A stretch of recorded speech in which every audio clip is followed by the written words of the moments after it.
Salve a tutti, facciamo ora un esercizio con le resistenze collegate in serie in parallelo. Abbiamo questo circuito elettrico e vediamo che le resistenze R2 e R3 sono collegate in parallelo tra loro. Quindi possiamo pensare di sostituire R2 e R3 con una resistenza equivalente R4. E quindi R1 ed R4, che sta al posto di queste due, sono collegati in serie. Ok, allora adesso calcoliamo questa resistenza equivalente R4. Visto che sono collegati in parallelo, avremo che 1 fratto R4 è 1 fratto R2 più 1 fratto R3. Allora, mettiamo a denominatore comune R2 per R3. R2 va in R2 R3, va moltiplicato con R3. 1 per R3 R3. R3 per diventare questo va moltiplicato con R2. 1 per R2 R2. Quindi abbiamo R2 più R3 al numeratore. Adesso invertiamo entrambe le frazioni. R4 uguale R2 R3 fratto R2 più R3.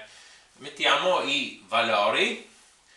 Allora, qui in questo caso R2 e R3 sono uguali, ma potevano essere anche diverse. R2 e R3 è 200 ohm per 200 ohm fratto R2 più R3, quindi 200 ohm più 200 ohm sono 400 ohm. Qui ohm va via, 200 e 400 si semplifica, abbiamo 200 diviso 2, abbiamo 100 ohm.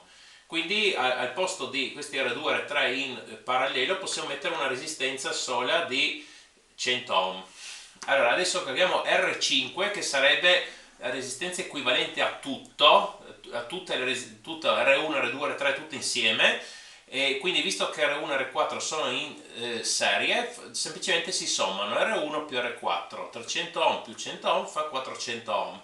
Questa è la resistenza equivalente a tutte e quindi adesso possiamo applicare la legge di Ohm. Visto che qui conosciamo la corrente, dobbiamo calcolare la tensione. Quindi U è uguale a R per I in generale. Qui U è uguale a R5, che è quella equivalente a tutte, per I.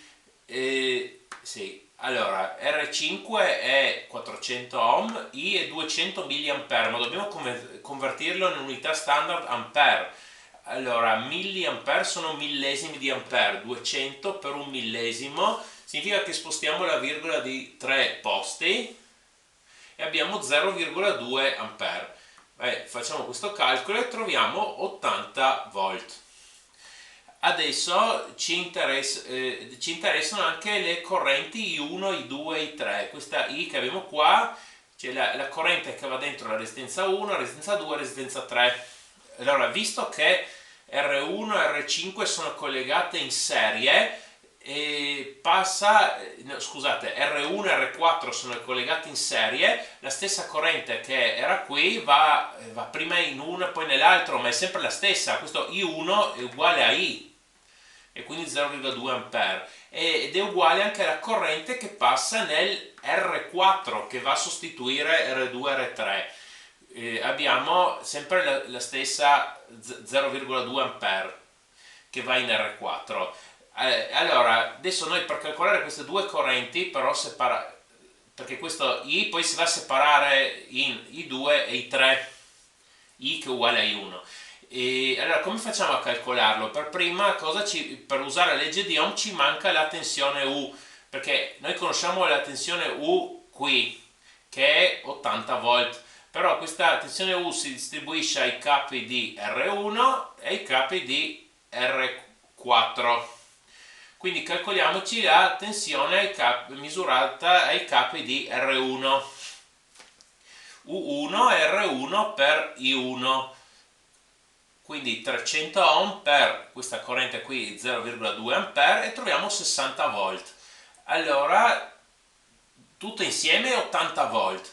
Qui ai capi R1 abbiamo 60 volt, quindi ovviamente ai capi di R4 avremo 20 volt, perché 60 più 20 fa 80. Ok, ai capi di R4 abbiamo 20 volt. Adesso usiamo separatamente la legge di Ohm qui e qui. Abbiamo che U4, questo abbiamo trovato, i capi di R4, U4 è R2 per I2, o anche U4 è R3 per I3. c'è la corrente che passa qui. Vabbè, si inverte la formula, I2 è U4 fratto R2 e I3 U4 fratto R3.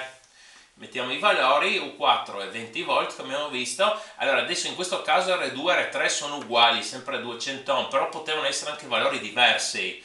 Vabbè, comunque qui sono uguali, la troviamo per tutte e due le parti 0,1 ampere. E comunque la somma, adesso sono uguali solo perché erano uguali queste due resistenze, potevano venire valori diversi, comunque sommati dovrebbero darmi la corrente che arriva dentro R4, quindi 0,1 A più 0,1 A, 0,2 A, proprio quello che insomma, è giusto. Ok, per favore mettete un mi piace e iscrivetevi, grazie.